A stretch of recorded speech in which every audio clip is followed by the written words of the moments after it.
Welcome to The Explainer. Today, we're going to tackle a topic that you hear about everywhere, but let's be honest, it still feels a little mysterious to a lot of us: Bitcoin. We're going to break down what it is, how it actually works, and why it just might change everything. Okay, let's just jump right in. At its core, Bitcoin is a new kind of money for the internet. But the real magic, the part that matters, is that one word: decentralized. It means no single person, no bank, no government is in charge. Nobody. To really get a feel for its value, we have to go back in time to 2010. The first ever real-world purchase with Bitcoin was for 2 large pizzas, and the cost? A cool 10,000 Bitcoin. You know what that's worth today? We're talking hundreds of millions of dollars for 2 pizzas. So that's the big question, right? How did we get from 2 pizzas to a global phenomenon?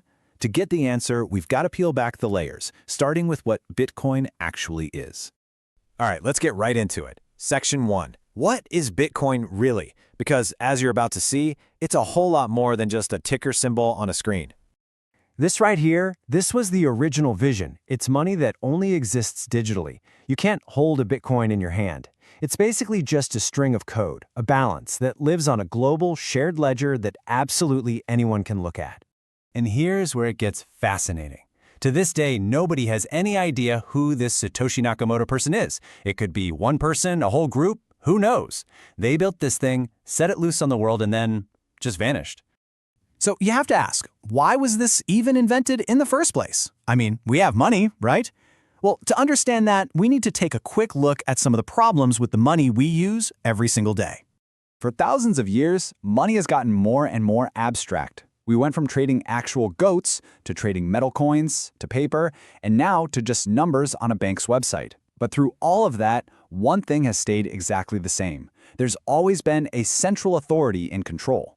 See, our entire system today relies on us trusting institutions like banks. But that trust, it comes with a price: fees, delays, and some serious vulnerabilities. And all of this became painfully obvious during the 2008 financial crisis.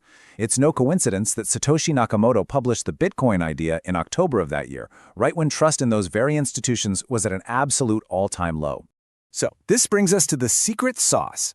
How in the world can you have money, can you have a financial system without a bank in the middle to check and approve everything? The answer is a pretty revolutionary technology called the blockchain. This really explains the whole idea perfectly. Just think of the blockchain as a kind of public notebook. Everybody on the network has a copy of it. And here's the key: everyone can see all the transactions, but no single person can go back and change anything once it's been written down. This process solves a huge problem with digital money called double spending. It makes sure you can't spend the same digital dollar twice. And it does it without a bank. The network itself, all these computers around the world, they all agree on who owns what. That's what makes it so incredibly secure. And this is what's truly revolutionary. Just like the early days of the internet, Bitcoin is completely permissionless. You don't need to ask anyone for approval to use it. If you can download an app, you're in. That's it. Okay, so this isn't just a new way to pay for a pizza. The implications here are way, way bigger. We're talking about a fundamental shift in how we think about value and even trust itself. This slide really captures that shift. What Bitcoin proposes is a system that replaces our trust in human institutions, which, as we know, can fail, with trust in pure mathematics and open, transparent networks. It's a whole new way of doing things. A lot of macro investors will point you to charts just like this one. Since 2008, central banks have been printing massive amounts of money, which devalues traditional currencies, what's known as fiat currency. It's a process called debasement. And you can see, while most assets have kind of just kept pace, Bitcoin has massively outperformed. This is exactly why you hear people call Bitcoin digital gold, or a store of value. Its supply is totally fixed and predictable. There will only ever be 21 million Bitcoin in existence. Period. So it can't be inflated away by a central bank just deciding to print more. And believe it or not, Bitcoin was just the beginning. The blockchain technology that it introduced is now being used to build an entirely new digital financial system, literally from the ground up. The second biggest player out there is Ethereum, and this analogy is just perfect. If Bitcoin is like a calculator, it's designed to do one thing really, really well, then Ethereum is like a smartphone. It's a platform where developers can build all sorts of unstoppable apps. And that has led to this absolute explosion of innovation called DeFi, or decentralized finance.